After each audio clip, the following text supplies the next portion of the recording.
Hi everyone, my name is Shiven and today I will be reading out the story How Far is the River? This is the part of the anthology The Room of Many Colors, which is written by Ruskin Bond. Between the boy and the river there was a mountain. I was a small boy and it was a small river, but the mountain was big. The thickly forested mountain hid the river, but I knew it was there and what it looked like. I had never seen the river with my own eyes, but from the villagers I had heard of it, of the fish in its waters, of its rocks and currents and waterfalls, and it only remained for me to touch the water and know it personally. I stood in front of our house on the hill opposite the mountain and gazed across the valley, dreaming of the river.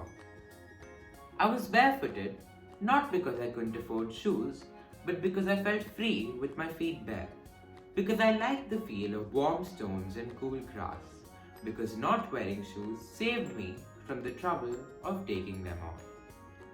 It was 11 o'clock and I knew my parents would be home till evening. There was a loaf of bread I could take with me, and on the way I might find some fruit. Here was the chance I had been waiting for. It would not come again for a long time, because it was seldom that my father and mother visited friends for the entire day. If I came back before dark, they won't know where I'd been.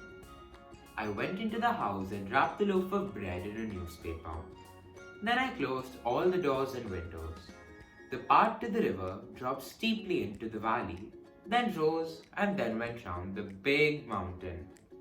It was frequently used by villagers, woodcutters, milkmen, shepherds, mule drivers. But there were no villages beyond the mountain or near the river. I passed a woodcutter and asked him how far it was to the river.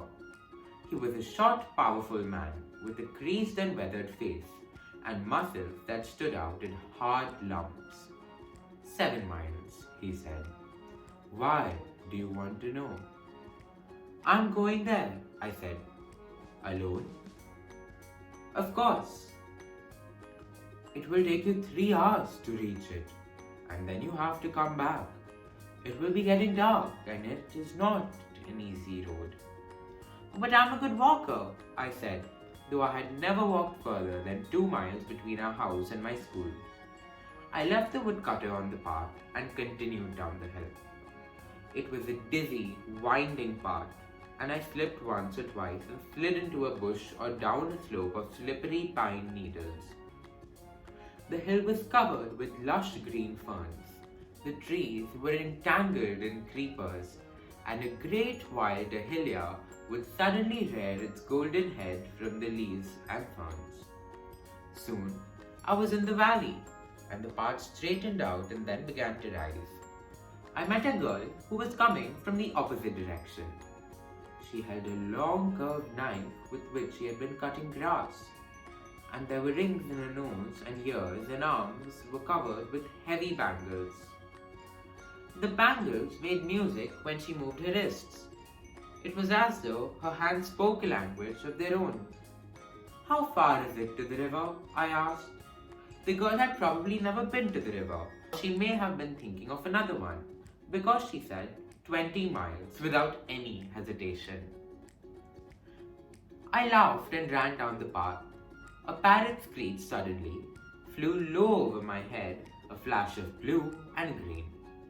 It took the course of the path, and I followed its dipping flight, running until the path rose and the bird disappeared among the trees. A trickle of water came down the hillside, and I stopped to drink. The water was cold and sharp, but very refreshing. But I was soon thirsty again. The sun was striking the side of the hill, and the dusty path became hotter, the stones scorching my feet. I was sure I had covered half the distance. I had been walking for over an hour. Presently, I saw another boy ahead of me, driving a few goats down the path. How far is the river? I asked.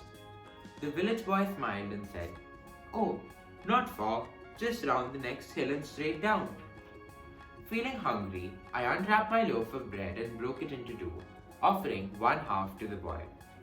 We sat on the hillside and ate in silence. When we had finished, we walked on together and began talking and talking. I did not notice the smarting of my feet and the heat of the sun, the distance I had covered and the distance I had yet to cover. But after some time, my companion had to take another path, and once more I was on my own. I missed the village boy. I looked up and down the mountain path, but no one else was in sight. My own home was hidden from view by the side of the mountain, and there was no sign of the river. I began to feel discouraged. If someone had been with me, I would not have faltered, but alone, I was conscious of my fatigue and isolation. But I had come more than halfway, and I couldn't turn back. I had to see the river. If I failed, I would always be a little ashamed of the experience. So I walked on, along the hot, dusty, stony path, past stone huts and terrace fields, until there were no more fields or huts. Only forest and sun and loneliness. There were no men and no sign of man's influence, only trees and rocks and grass and small flowers and silence. The silence was impressive and a little frightening. There was no movement except for the bending of the grass beneath my feet and the circling of a hawk against the blind blue of the sky. Then, as I rounded a sharp bend, I heard the sound of water. I gasped with surprise and happiness and began to run.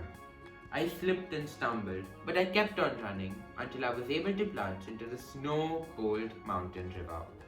And the water was blue, white, and wonderful. Thank you.